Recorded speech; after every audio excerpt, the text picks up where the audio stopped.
사무엘하 19장 1절에서 7절까지의 말씀을 제가 받들어 봉독하겠습니다.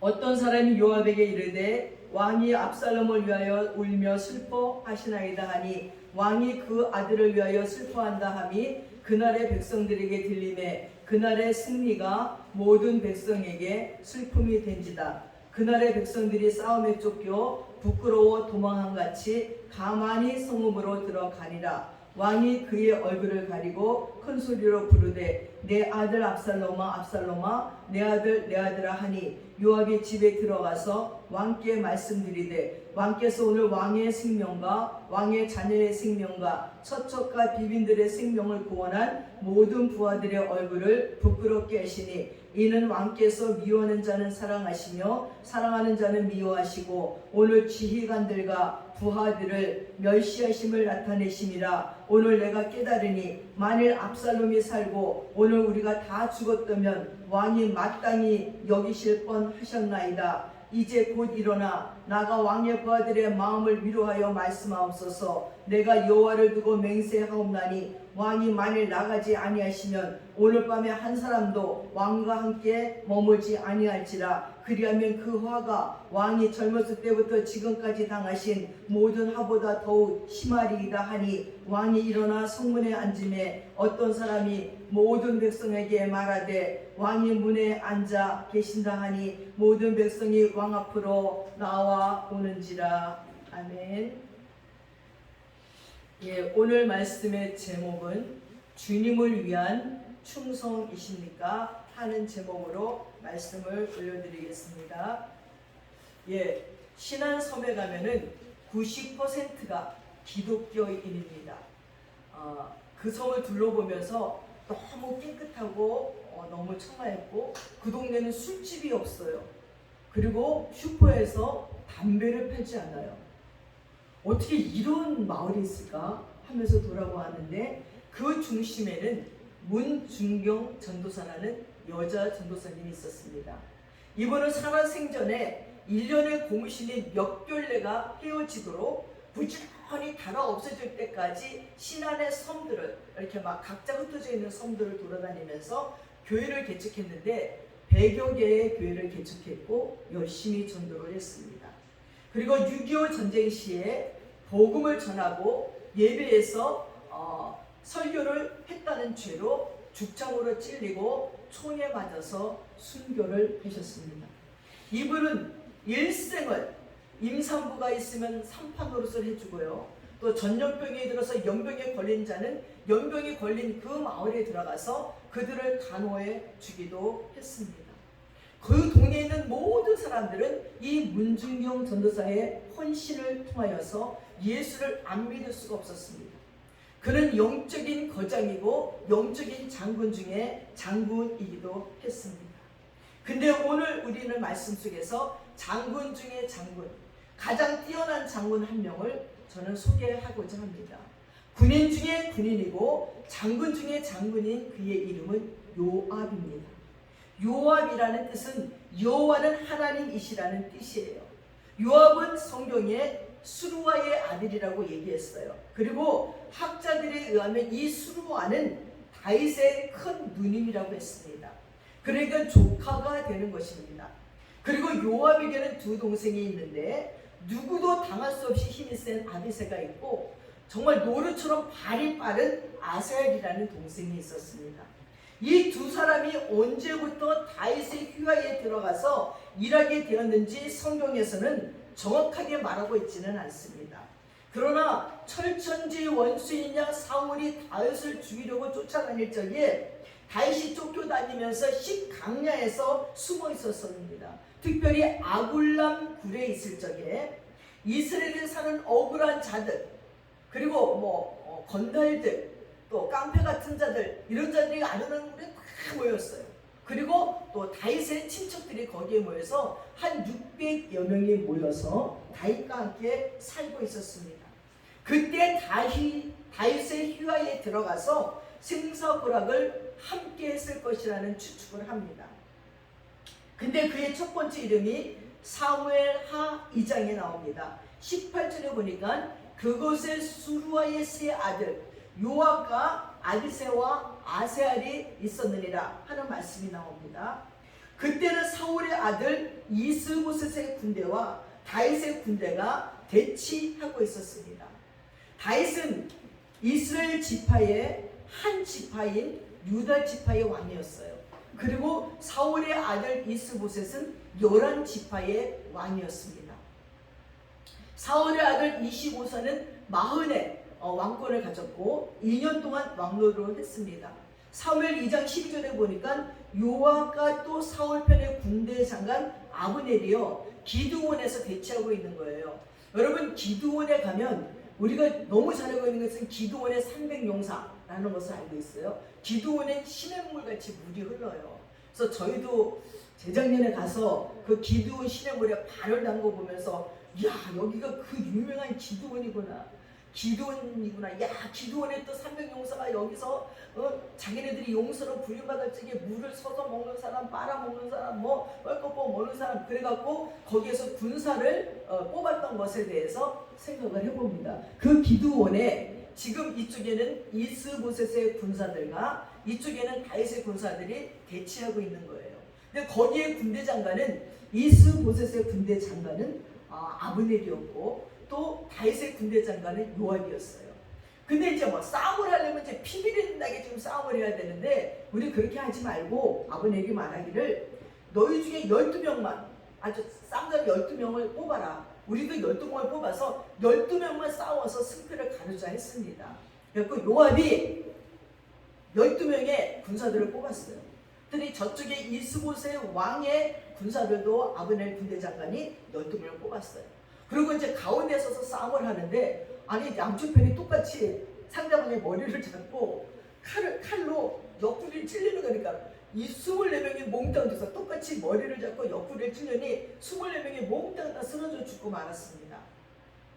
그때 이 요압이 비겁하게 군대를 내몰아서 아브넬을 침공해 버리는 거예요. 갑자기 기습을 당한 아브넬이 결국은 흔들려서 막 쫓겨갑니다. 막 도망갑니다. 아브넬이 도망할 적에 발이 빠른 요압의 동생 아사엘이 아브넬을 막 쫓아가는 거예요. 근데 이 아브넬은 굉장한 장군이에요. 이 아사엘이 감히 상대할 수 없는 엄청나게 싸움을 잘하는 장군인데 이 아사엘이 쫓아오니까 아브넬이 너무나 가짜가니까 얘야 아사엘아 내가 너를 해친들 무슨 유익이 있니? 그리고 내가 너를 죽인 다음에 네 형 얼굴을 내가 어떻게 보겠니? 네가 그렇게 공을 세우고 싶으면 왼편이나 오른편에 가서 다른 적장의 군사 하나를 데려다가 죽이고 그 군복을 갖고 가서 네 공을 세워라. 그때도 이 아사엘은 저 적장의 최고를 죽여서 지가 공로를 세우고 싶어서 말을 안 듣고 끝까지 쫓아와요. 그러니까 이 아브넬이 할 수 없이 얼마나 싸움을 잘하면 창 뒤끝으로 배를 푹 찌르니까 이 창이 등까지 나가는 거예요. 그렇게 아사엘이 죽어버리고 맙니다. 요압이 큰 승리를 했어요. 갑자기 비겁하게 침공해서 큰 승리를 했지만 자기 동생을 죽인 이 아브넬을 향한 그 마음에는 깊은 원한이 새겨졌어요. 너 가만 안 둘 거야. 근데 여러분 성경의 12지파는 누가 먼저지요? 12지파는 야곱의 12아들이에요. 다 친척들이에요. 지금 서로 싸우지만 위에서부터 밑에까지 다 친척들인데 친척들을 서로 죽이고 지금 싸우는 중인 거예요. 그래서 아브넬이 야 내가 나의 형제들을 죽이면 무슨 상관이 있냐 그러지 말라 그래도 아세알이 끝까지 쫓아감으로 말미암아 그런 죽음을 당합니다. 다윗의 전쟁이 여기서 끝나지 않아요. 그가 통일 이스라엘 왕국을 세운 다음에 가장 처음 거두었던 승리는 여부수 사람이 다스리고 있었던 예루살렘을 침공했던 일입니다. 예루살렘 성은 지금은요 거기 옆에 뭐 빌딩들이 많으니까 그렇게 뭐 이미 무너져 버렸고 또 뭐 얼마나 컸는지 상상하지 못하겠지만 그 시절에는 가장 높고 견고한 성이었다는 거예요. 그래서 그들은 문지기로 소경이나 아니면 쩔뚝바지를 문지기로 세워놔도요 성문을 열고 침공이 들어올 수 있는 다른 적들이 아무도 없었다는 거예요. 그래서 예루살렘 성은 견고하다고 호언장담하면서 아무도 침공할 수 없다고 생각했고 문만 닫으면 워낙 견고한 성이라 문제가 없다고 생각했어요. 그러나 요압은 용맹할 뿐 아니라 지략이 뛰어났어요. 이미 예루살렘 성은 지금 이스보셋 왕들이 다 잡고 있기 때문에 11지파가 이스라엘이 붙잡고 있기 때문에 거기 침공에 들어가려고 할 적에 예루살렘은 금성철벽이지만 물이 부족해요. 그걸 알았어요. 그래서 수로를 지키고 있다가 결국은 예루살렘을 빼앗아 버립니다. 그때부터 예루살렘 성은 다윗성이라는 이름이 붙여졌어요.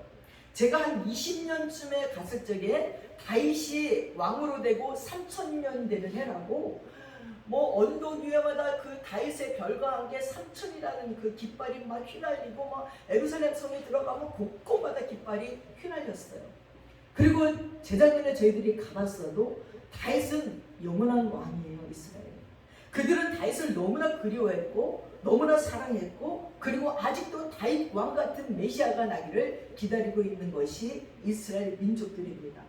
다윗의 생애 가운데 가장 큰 전투가 암몬과 시리아 연합군과의 전투였습니다. 시리아의 거대한 연합군과 암몬 사람이 이스라엘과 전쟁을 했어요. 이때도 요압은 측량가인지 시리아와 암몬을 이간시켜서 차례로 경멸시켜 버려요. 암몬 사람은 자기의 수도인 렙바에 숨어 있었어요. 바로 이때 다윗 왕실에서는요 희한한 일이 일어나지요. 그 유명한 사건이 밧세바 사건이고 충신 우리아를 죽인 사건입니다. 왜 죽였는지 여러분들도 다 잘 알고 계실 것입니다. 그러나 하나님이 은혜를 주셔서 결국 요압이 다시 승리하기 직전이었어요. 하나님과의 문제를 해결받았지만 마음의 깊은 상처를 받은 다윗에게 요압이 전가를 보내죠. 대안이시여 지금 오셔서 저들의 항복을 받으십시오. 승리는 당신의 것입니다 하면서 승리를 왕에게로 돌려요.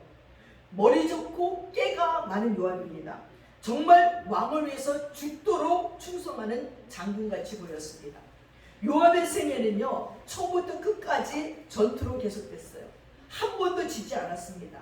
그리고 요압의 수고는 우리나라로 말할 것 같으면 을직문도 장군 같을 거예요. 아니면 이순신 장군에 비유할 수 있을까요? 무공으로 국가를 세운 장군 중에 장군, 군인 중에 군인이 요압이었습니다. 그는 장군의 자격을 다 갖췄습니다. 자기 편을 향해서는 한없이 사랑을 하지만 적을 향해서는 잔혹하게 이럴 게 없었어요. 그런데 그가 그처럼 수고하고 애쓰고 노력을 했지만 참으로 슬픈 것은 그의 이름이 믿음의 사람이라고 성경에 기록되지 않았다는 거예요. 가령 여호수아 하면 갈렙이 꼭 따라붙습니다.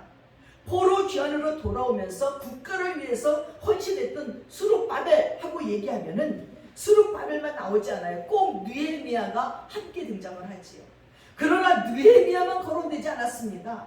느헤미야와 스룹바벨이라고 사람들이 이야기했어요. 그런가 하면 학사 에스라와 느헤미야라는 이름도 꼭 붙어 다녔습니다. 이스라엘에서 참으로 헌신하고 충성한 이름은 똑같이 성경에 나가게 되어 있습니다. 그러나 불행하게도 다윗과 요압이라는 이름으로 성경 어디에서 써있는 것을 찾아볼 수가 없다는 것입니다. 그는 수고했고 노력했고 충성했습니다. 그런데도 제대로 대우받지 못하고 있습니다. 여러분 왜 그랬을까요? 도대체 뭐가 문제일까요? 사랑하는 여러분, 요압은 자기 기분 따라 충성했다는 것입니다. 요압은 충성했지만 임금인 다윗의 뜻을 따라서 충성한 것이 아니라 자기가 옳다고 판단한 대로 충성했습니다. 자기의 기분에 따라 충성을 했다는 것입니다. 무슨 뜻입니까? 때로는 다윗 왕이 자기 자신과의 뜻과 맞으면 때때로는 충성을 합니다.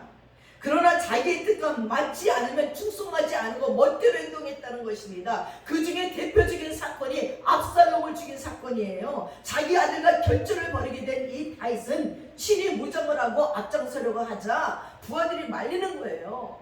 왕이시여, 만약 이 전투에서 우리가 전사한들 왕이 살아있으면 우리가 소망이 있지만 우리가 이긴들 왕이 돌아가시면 승리를 한다고 해도 우리는 소망이 없습니다. 절망입니다. 그러니 왕이시여 성중에 조용히 몸을 피해서 계십시오. 이렇게 충성스럽게 만류를 하니까 다윗은 그 말을 좋게 여겨서 자기 부하들을 위해서 하나님께 기도합니다. 그리고 기도하는 해 마지막으로 부탁하기를 내 아들 압살롬을 만나거든 너 그렇게 돼야 될라. 제발 죽이지 말아달라고 신신당부를 합니다. 근데 아버지의 다윗과의 전쟁에서 패배한 압살롬이 말을 타고 그냥 막 도망을 가는데 상수리 나무를 휙 하고 가다가 이 그 멋진 머리채, 압살롬의 머리가 그렇게 숱이 많고 기름지고 압살롬의 머리를 한번 감을 적에 동네 처녀들이 와서 다 구경할 정도로 멋진 이 압살롬의 머리가 상수리 나무 가지에 딱 걸려버려요. 걸려서 대롱대롱 매달렸는데 이 말은 그냥 밑으로 빠져나가 버리고 매달려 버린 거예요. 그것을 요압의 부하가 보고서는 요압 장관에게 쫓아가지요. 장군이시여, 지금 압살롬이 상수리 나무에 대롱대롱 매달렸나이다. 그랬더니 요압이 나 같았으면 그를 찌르고 죽이고 왔더라면 내가 너에게 정말 은양 열량을 주고 내 혁대를 줄 뻔하였노다 하고 얘기해요. 그랬더니 이 부하가 하는 말을 아닙니다. 나는 은천량을 준다 할지라도 그리고 금역대를 주신다 할지라도 왕이 신이 부탁하기를 내 아들을 손대지 말라고 한 그 부탁을 거절할 수가 없습니다 하고 얘기합니다. 그때 요압이 친히 가서는 창셋으로 그 압살롬에게 던져 심장을 찔러 죽게 만들고 무기를 든 10명의 청년들을 향해서 압살롬을 찌르라고 얘기해서 10명의 청년들이 압살롬을 에워싸고 칼로 찌르러서 죽여버립니다. 여러분, 그렇게 요압은 충성했습니다. 그러나 자기 중심의 충성이었어요. 자기 뜻에 맞을 때는 충성했어요. 그러나 자기 뜻에 맞지 아니하면 자기 마음대로 자기 식으로 충성을 했다는 것입니다. 그 당시의 병법은 적의 장수를 확실하게 죽이는 것이 승리하는 거예요. 그는 당시의 방법에 따라 왕의 부탁도 생각하지 아니하고 왕의 아들 압살롬을 죽여버렸어요. 그리고 왕이 슬퍼하자 자기가 왕의 명령을 어긴 것은 생각지도 않고 오히려 왕을 꾸중하면서 협박하면서 슬픔도 제대로 가누지 못하게 하는 것입니다. 사랑하는 교회 헌신자들이여, 신앙생활에 충성하는 것은 우리의 판단이 아니라 하나님의 판단대로 해야 되는 것입니다. 우리의 삶에서의 충성은 우리의 판단이 아니라 하나님의 판단대로 해야 됩니다. 우리는 모두 하나님의 말씀이 옳다고 인정합니다. 그러면서도 주의 말씀에 순종할 때 왕 되신 주님 앞에서 내 생각대로 하면 되겠는지요? 아무리 우리 생각이 더 좋은 것 같아도 우리의 이상주의적인 생각이라 할지라도 접어둬야 된다는 거예요. 우리가 선하다고 여기는 것이 아니고 우리가 옳다고 여기는 것이 아닙니다. 오직 우리의 왕 되신 주님 앞에 주께서 무슨 말씀을 하셨는가, 주께서 무슨 말씀을 하시는가 생각하고 순종하는 것이 충성입니다. 저는 전에 제가 주일학교 반사였을 적에 여름 성경학교를 하는 거예요. 근데 막 여름 성경학교를 하는데 비가, 여름에는 이 장마 때문에 비가 옥수같이 오는 거예요. 근데 그때 무슨 일이 있었냐면 시골 교회를 방문해서 그 시골 교회에 성경학교를 해주기로 우리를 담당했던 전도사님이 약속을 했어요. 비가 옥수같이 오니까 부장 장로가 그 젊은 전도사에게 가지 말자는 거죠. 이렇게 비가 오고 지금 홍수가 나는데 꼭 가야 되겠습니까? 가지 맙시다. 근데 이 전도사님은 약속을 했으니까 하나님과의 약속입니다. 그 시골교회 가서 우리가 몇 명은 안 되지만 우리가 여름 성경학교를 해주기로 했으니까 가야 됩니다. 그랬더니 이 부장 장로가요. 저는 깜짝 놀랐어요. 전도사님이 저쪽에서 다 듣는데도 이런 곰튀기 같은데 말을 안 들어. 전도사님한테 사람이 요령이 있어야지. 저렇게 미련 곰탕이같이 이렇게 홍수가지고 비가 오는데 기어이 간다고. 그 전도사님, 젊은 전도사님이니까 말을 못하고 우리는 막 너무 놀래갖고 저는 그때 아니 어떻게 주의 종한테 저렇게 말할 수가 있을까? 자기 생각대로 자기 방법대로 안 한다고 전도사대로 미련 곰탕이같이 이러면서 거의 다 들으라고 그러면서 지나가는 걸 보면서 전 깜짝 놀랐어요. 저분이 하나님 앞에 어떻게 혼나려고 저럴 수가 있지? 하는 마음이 들었던 생각이 납니다. 여러분, 우리는 그렇습니다. 그렇게 내 생각대로 순종하려고 합니다.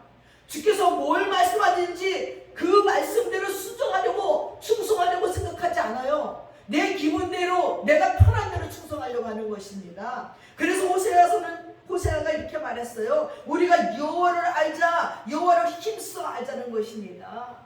여러분, 예수님께서는 하나님 앞에 그렇게 요압처럼 순종하지 아니하셨습니다. 십자가를 앞에 놓으시고 33살 먹은 청년 예수가 인간의 모든 죄를 지고 십자가의 형벌을 당하여야 될 적에 내가 심히 고민하여 죽게 되었으니 예수님의 제자들과 함께 기도하자고 말했지만, 근데 뭐라고 말했습니까? 내 잔이 넘치나이다.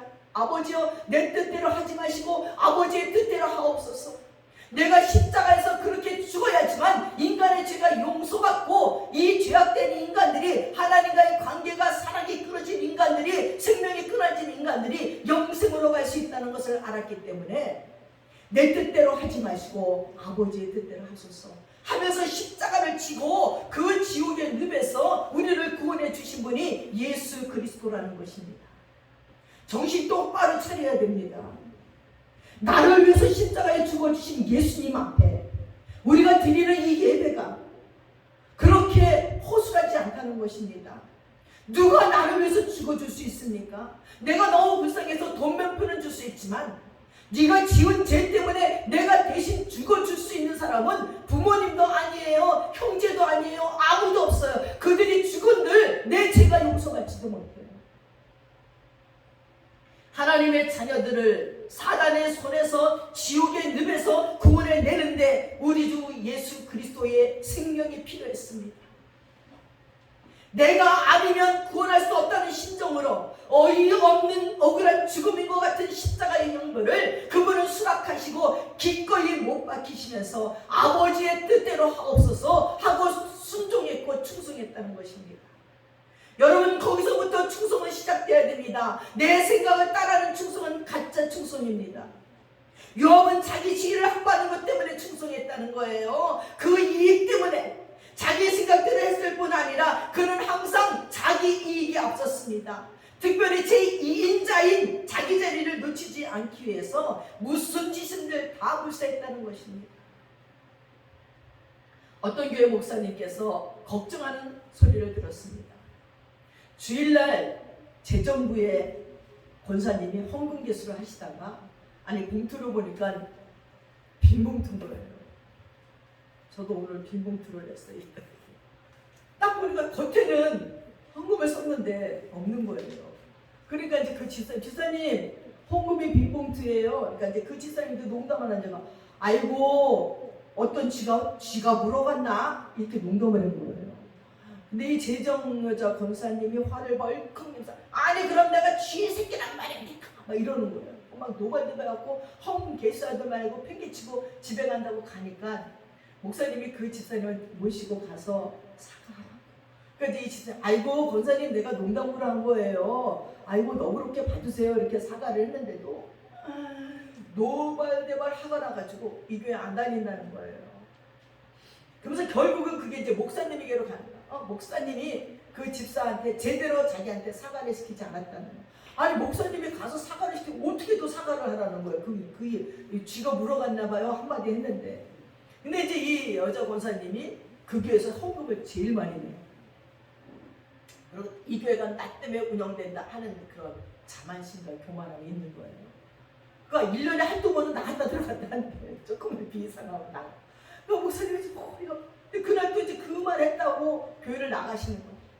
그래 갑자기 재정부를 담당하고 있다가 나가니 또 새롭게 재정부를 뽑아야 되고 그러니까 목사님 허리가 아픈 거예요. 여러분 교회 안에서 주님의 일을 한다면서도 여전히 자기를 내세우며 내 위치를 내세우며 나의 그런 어떤 교만함을 내세우면서 주님의 일을 하는 자들이 얼마나 많은지 몰라요. 자기 기분 따라 충성하고 권세를 부리면서 교회를 흔드는 사람들이 지금도 얼마나 많은지 몰라요. 제가 어떤 교회에 부흥회를 갔어요. 근데 그 교회가 막 교회를 건축하는 거예요. 교회를 건축하는데 반이 갈렸어. 반은 목사님 말에 순종하고 반은 목사님 말에 이제 순종하지 않는 거예요. 뭐 교회를 이렇게 하냐 저렇게 하냐. 그러니까 목사님이 중간에서 교회를 져야 될지 말아야 될지 너무 괴로워. 그래서 막 자기 의견들을 막 내세우면서 교회가 두 파로 갈려져서 이제 막 쌈이나 지경이 돼서 어찌할 걸 모르는 거예요. 내가 헌금을 더 냈는데 내 말을 안 듣느냐, 내가 어쨌는데 안 듣느냐, 막 다 자기의 어떤 그 권력을 막 내세우면서 목사님 다음에 2인자의 역할을 하려고 애를 쓰는 거예요. 여러분 정말 무엇 때문에 충성을 하시는 겁니까? 정말 주님 때문에 충성을 하는지, 자기 자리를 지키기 위해서 충성을 하는지 정말 알 수 없습니다. 요압에게는 이런 일도 있었어요. 아브넬과 다윗이 평화협정을 맺었습니다. 아브넬이 이스보셋 왕에게 섭섭한 얘기를 듣습니다. 그래갖고 이 이스보셋은 솔직히 호수아비 왕이에요. 아브넬 장군이 아니면 그 11지파의 이스라엘 왕으로 견뎌내지도 못해요. 근데 이제 기분이 나쁜 이 아브넬이 다윗 왕에게 와서 당신은 이스라엘 전체의 왕이 돼야지 유다 한 지파의 왕이 아닙니다. 내가 11지파를 끌고 오겠습니다. 그리고 이제 평화협정을 맺었어요. 그래서 이제 아브넬은 이스라엘 군대 장관인데 이스라엘 11지파의 왕 사울의 아들 이스보셋이라는 임금은 이 나라를 다스릴 수 없다는 판단을 내리고 이 다윗을 찾아갔습니다. 그래서 다윗 왕이여, 하나님께서 약속하신 그 땅을 가져야 됩니다 하고 사무엘하 3장에 얘기합니다. 자, 접수하세요 하고 항복해 왔어요. 아브넬이 모든 백성과 군대를 몰고 오고 있는 거예요. 근데 변방에서 전쟁을 마치고 돌아오던 요압이 이 소식을 들었어요. 그랬더니 금방 머리가 돌아가는 거예요. 그래서 돌아가는 아브넬을 다윗의 이름으로 부릅니다. 다시 할 말이 있다고. 그러니까 아브넬은 막 가다가 다윗이 부른다니까 다시 돌아서 옵니다. 그러니까 조용히 이야기하자고 성문 안으로 데리고 들어가요. 그리고는 배를 찔러서 죽여버리고 맙니다. 아주 비겁하게 척살해 버립니다.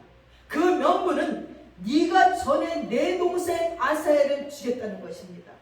그러나 압살롬을 죽인 문제는 변명의 여지가 없어요. 이 요압은 두 가지 문제로 문책을 당해야 됩니다. 왜냐하면 첫 번째는 이 압살롬이 난리를 피웠을 적에 전 국가의 병력을 쥐고 있던 그 방비를 요압이 허술했기 때문에 압살롬이 쳐들어온 거잖아요. 그것 때문에 왕이 쫓겨가게 됐으면 여기에 대한 책임은 누가 집니까? 군사력을 잡고 있는 요압이 책임져야 되는 겁니다. 두 번째는 왕의 명령을 또 어기고 그 아들 압살롬을 죽여버려요. 왕의 명령을 어겼어요. 두 가지의 문제점이 요압에게 있습니다. 그 다시 이 소식을 듣고 그 죄를 요압의 머리와 그의 아버지의 온 집으로 돌려요.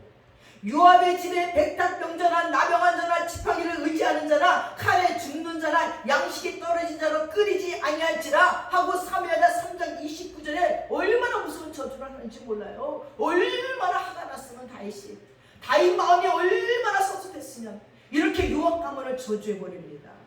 요압은 사사건건 다윗의 마음을 아프게 했어요. 그 다윗은 전향한 아마샤를 대신 군대 장관으로 삼았어요. 근데 요압이 겉으로는 보기에는 자기의 좌천을 그대로 받아들이는 것 같았지만 비그리의 아들 세바라는 사람이 난리를 일으키자 그것을 평정하러 갈 적에 사무엘하 20장에 아마사가 조금 꾸물거립니다. 그랬더니 요압은 아마사의 수염을 오른손으로 잡고 네 형은 잘 있느냐 하면서 입을 맞추는 척하다가 칼로 그대로 찔러서 창자가 땅에 흘러나오도록 그를 죽여버려요. 요압은 다윗과 자기 사이에 2인자가 있는 꼴을 볼 수가 없습니다. 그는 자기 자리를 지키기 위해서 불철주야로 노력했습니다. 그러나 그의 충성은 자기 위치 때문에 한 충성이라는 거예요. 여러분, 우리가 주님께 충성할 적에 이름 때문에 충성하고 사람들이 알아주기 때문에 충성하고 내가 쌓아 올린 업적을 계속 유지하기 위해 충성할 수도 있다는 사실이에요. 이렇게 충성했지만 결론이 무엇입니까? 요압은 비참한 최후를 맞이하는 것을 성경에서 볼 수 있습니다. 드디어 다윗이 늙고 병들었어요. 이제 솔로몬이 왕이 되었습니다.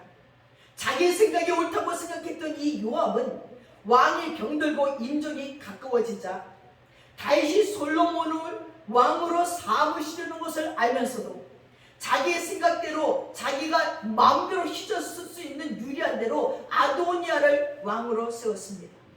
이 아도니아의 즉위시기를 하기 전에 이 모략을 알아낸 다윗은 병든 몸을 일으켜 세워서 선지자 나단과 더불어 자기 아들 솔로몬을 지명해서 왕으로 선포해버립니다. 그 후로 다윗은 국사를 솔로몬과 의논합니다. 자신의 생명의 불빛이 쓰러져 감을 아는 다윗은 여러 가지를 솔로몬에게 부탁을 하다가 왕상 2장 5절에 요압에 대해서 이렇게 말합니다. 요압은 무지한 피를 흘렸다. 나는 저를 사랑했고 나는 그에게 은혜를 많이 입었기 때문에 내가 저를 죽일 수는 없다. 그러나 너는 다르다. 너는 요압에게 신세진 것이 없으니 너는 이스라엘에게 무지하게 피를 흘리게 한 사람을 반드시 처벌해달라. 하나님의 법도를 세우라고 요원을 합니다. 그는 자기보다 의롭고 선한 두 사람, 이스라엘의 군대 장관 넬의 아들 아브넬과 유다의 군사령관 예델의 아들 아마사를 칼로 죽였느니라. 사랑하는 여러분, 우리처럼 자신의 유익에서 충성했던 이 요압이 죽었어야 한다는 거예요. 열왕기상 22장 29절 34절에 이제 요압이 도망을 갑니다. 여호와의 장막으로 도망가서 제단 곁에 서서 그 성전에서 성소 뿔을 잡습니다. 아도니아를 왕으로 세워 반란을 꾀했던 그가 마지막으로 쫓겨간 곳이 성막이에요. 청년 분하야가 그를 쳐 죽입니다. 원래는 성막에 들어가서 성막을 붙잡고 있으면 죽이지 않아도 되는데 이 청년 분하야가 쫓아가서 그 요압을 쳐 죽여버립니다. 그리고 성경은 말합니다. 광야에 있는 자기 집에 요압이 매장되었다는 것입니다. 여러분, 이것이 요압의 칭후입니다. 이 요압의 비극을 보십시오. 다윗과 생사고락을 같이 했고 이스라엘의 건국의 영웅입니다. 그의 헌신은 몸이 부서지도록 한 헌신이었습니다. 애쓰고 수고했습니다. 그러나 두 가지가 결여됐습니다. 그 첫 번째는 왕인 다윗의 생각에 따라서가 아니라 자기의 오름을 따라서 충성했습니다. 두 번째는 충성하되 자기의 주의를 확보하는 충성이었다는 거예요. 여러분, 우리는 주님 일을 열심히 할 수 있어요. 주님이 기뻐하시는 일을 많이 할 수 있지만 주님과 마음이 통하지 않을 수도 있겠구나라고 생각해 보시기 바랍니다. 전혀 주님이 원치 않는 일을 열심히 하면서 본주하고 그분이 원하시는 일을 하지 않고 있는 건 아닌지 보시기 바랍니다. 요압은 다윗을 위해 헌신하고 충성했지만 마음이 통하지 않았어요. 우리는 이런 헌신을 주님 앞에 할 수 있다는 것입니다. 저는 오늘 어차피 아무 일도 하지 않는 게으름을 피우는 사람에 대해서는 할 말이 없습니다. 왜냐하면 그런 자는 악하고 게으른 중이라고 했습니다. 게으름과 악함이 동격이에요. 아름다운 꽃이 피어나는 화단을 망치는 방법을 아시는지요? 그 꽃밭에 불을 지르든지 물을 많이 부면 꽃밭을 망쳐버립니다. 그러나 그런 수고하지 않아도 돼요. 그대로 버려두면 꽃밭은 폐허가 됩니다. 또 어떻게 하면 친구 간의 우정을 망쳐버릴까요? 돌아다니면서 친구 형을 막 보고 헐뜯고 비방하면 그 친구의 우정이 크게 배방한 것이 될 것이고 우정은 끝일 것입니다. 그러나 그렇게 수고할 필요도 없습니다. 그 친구가 존재하지 않는 것처럼 그냥 내버려 두면 됩니다. 교회를 망쳐버리는 것은 분란을 일으키고 목사님을 흉보고 다니고 교인들을 흉보고 싸우면 돼요. 그러나 더 쉬운 방법은 안 하면 돼요. 기도 안 하고 예배 안 드리고 그리고 헌신 안 하고 설교에 감동도 안 받고 말씀도 안 보고 사랑도 안 하고 이 교회가 나랑 무슨 상관이 있나 하고 그냥 내버려 두면 저절로 망쳐집니다. 이제 나이가 들고 힘이 없으니 아무것도 하지 말자 하면 새로운 시작을 하지 못하는 인생은 망할 수밖에 없습니다. 여러분, 독수리라는 새는요 수명이 긴 편에 속하잖아요. 7, 80년을 독수리가 산대요. 그러나 그냥 그렇게 계속 오래 사는 것이 아니에요. 오래 살기 위해서는 거친 과정이 있다는 거예요. 한 40년쯤 되면요 이 독수리 부리가 구부러지는 거예요. 발톱도 다 낡아지고 날개도 무거워져서 날기도 힘든 그런 볼품없는 모습이 돼요. 이때 독수리는 본능적으로 죽음의 길을 갈 것이냐 아니면 아프고 고통스러운 새 삶의 여정으로 쇄신할 것인가 라는 고심의 선택을 해야 됩니다. 결단한 독수리는 부록에 나인 40의 발산을 쫙 마지막 힘을 다해서 올라간대요. 거기서 둥지를 틀고 외롭게 150일을 홀로 지낸대요. 그러면서 자신의 부리로 바위를 마구 쪼기 시작하는 거예요. 쪼아서 자신의 낡은 부리가 다 닳아 없어진대요. 그리고 그렇게 쪼아버리고 나면 그 닳아진 자리에서 매끈하고 든든하고 새로운 부리가 다시 나오는데, 이 부리로 이번에는 자신의 발톱을 다 뽑는데요. 그러면 거기서 신기하게도 또 새 발톱이 나오는 거예요. 이 새 발톱이 나오는 데는 50일이라는 기간이 걸리는 거예요. 그래서 독수리는 이 발톱이 나오면 자신의 그 무거운 깃털을 또 하나씩 다 뽑는데요. 그리고 털갈이를 하는데 새 깃털이 나오는데도 50일이 걸린다는 것입니다. 그렇게 생사를 건 150일이 지나면 독수리는 새로운 삶을 살게 되는 것입니다. 부리와 발톱과 날개가 모두 자라고 나면 독수리는 3에서 5년생짜리 아주 젊은 독수리로 변신해 버린다는 거예요.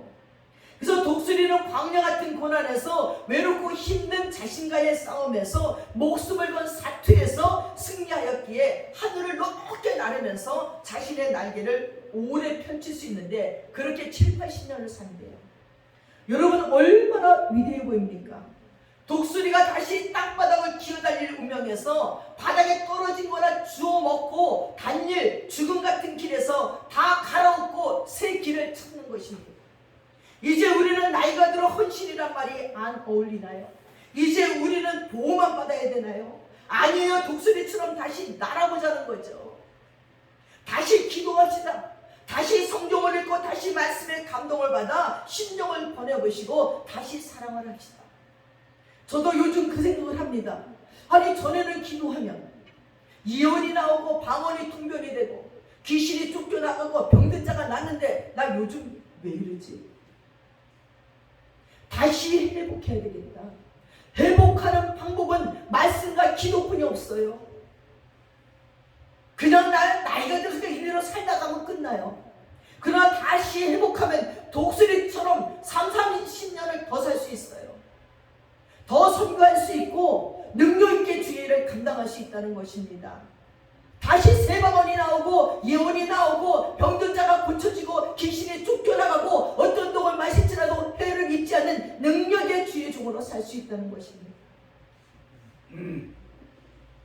모세도 80에 헌신했습니다. 아브라함도 75세에 주님의 말에 순종했습니다. 여호수아 14장 6절에 보니까 갈라도 40에 정탐꾼으로 갔었어요. 그러나 85세에 뭐라고 얘기합니까? 이 산지를 내게 주십시오. 난 아직도 젊은이같이 힘이 있습니다. 이스라엘 백성들은 들에서 사는 자들이에요. 산지를 무서워해요. 근데 이 산지를 내게 주소서. 산지 안에는 누가 있습니까? 적들이 있어요. 내가 싸워 이겨서 이 산지를 내 것으로 가질 수 있다는 것입니다. 갈렙은 여전히 강건해서 여호와께서 함께 하시면 아낙 자손들을 쫓아내고 헤브론을 가질 수 있다는 거예요. 여러분 빛나는 헌신을 했던 사람들입니다. 그러나 가장 큰 헌신, 아무도 흉내낼 수 없는 헌신은 바로 우리 예수님이십니다. 누가 헌신을 한들 더럽고 누추한 인간의 죄를 뒤집어쓰고 사형을 당하고 그 죄인을 살리겠습니까? 요즘 인간이 하는 짓이 얼마나 더러운지 몰라요. 하나님의 고개를 돌려버리실 만합니다. 정치인들은 정말 정치를 온전히 해야 되는데 돈 생길 궁리만 하는 것 같은 기분입니다. 이제는 모성애도 믿을 수가 없습니다. 자식이 부모를 거역하고 부려하는 것은 말할 것도 없습니다. 그 속 썩는 이야기, 섭섭한 이야기 다 하면 한이 없습니다. 자식 바라보지 마시고 주님만 바라보시기 바랍니다. 동성애를 찬성한다고 그 법안을 통과하겠다고 나라가 들썩입니다. 갑자기 온 세계가 코로나 바이러스로 이게 도대체 뭐가 뭔지 모를 지경입니다. 교회는 교회대로 웬 말썽이 이리도 많은지요. 그래도 구원은 교회밖에 없습니다. 온전히 헌신만 하면 살 수 있습니다. 여러분 묵은 땅을 기경하듯이 독수리의 낡은 깃털을 뽑듯이 갉아빠진 밭두루를 뽑아내듯이 그리고 부리를 조아버리듯이 낡은 것을 버리시고 새 신앙, 새 믿음, 새로운 사랑으로 거듭납시다. 그래야 주님의 헌신이 헛되지 않으리라 믿습니다.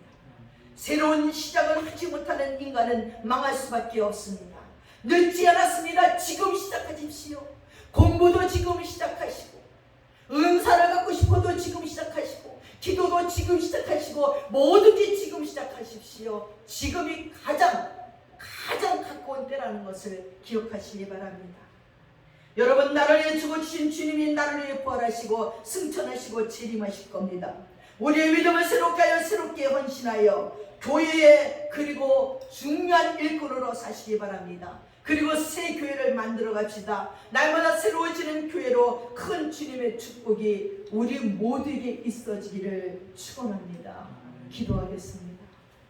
하나님 아버지, 우리들의 충성이 유혹 같지는 않았는지요? 지금까지 열심히 교회에서 헌신했다고, 열심히 하나님 말씀에 순종했다고 살아왔지만 돌아가 보니 나 자신을 위한 것이었습니다. 이것 때문에 무언가를 얻어지지 않을까 하는 헌신이었습니다. 남들에게 보여지고 남들에게 인정받는 헌신을 얼마나 많이 했는지 모릅니다. 아버지, 유혹 같은 헌신이 하나님 앞에 무슨 소용이며 나 자신의 무슨 유익이 되겠습니까? 아버지 하나님, 예수 그리스도 같은 헌신을 할 수 있게 도와주시옵소서. 내가 죽어 남을 구원할 수 있는 헌신을 하게 도와주시고 하나님을 뜻대로 하는 헌신을 우리가 할 수 있도록 우리를 축복해 주시옵소서. 감사드리며 우리 예수님의 이름 받들어 기도드렸사옵나이다. 아멘.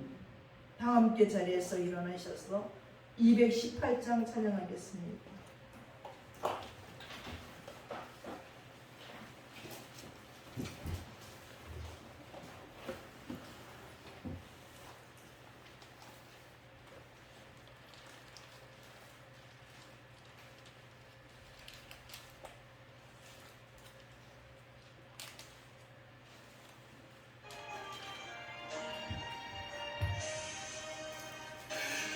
나 정성을 다하여서 주의 하나님을 사랑하라.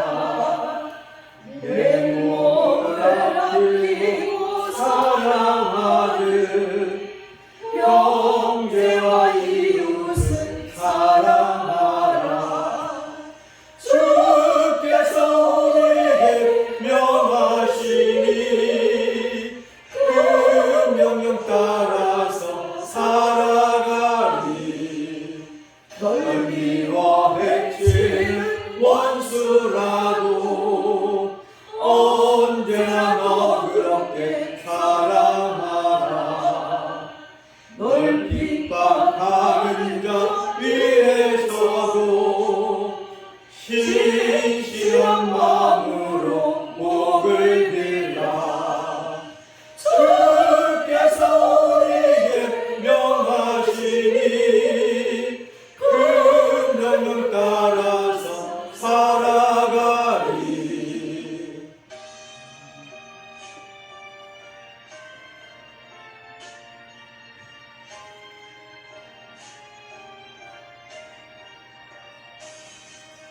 나 항상 주님을 멀리하고 형제를 사랑하지 못하였다.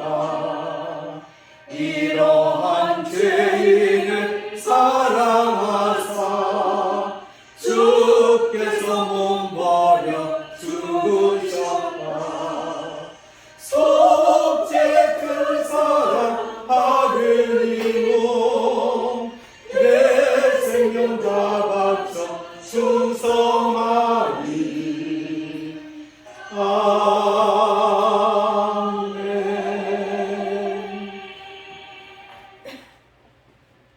기도하겠습니다.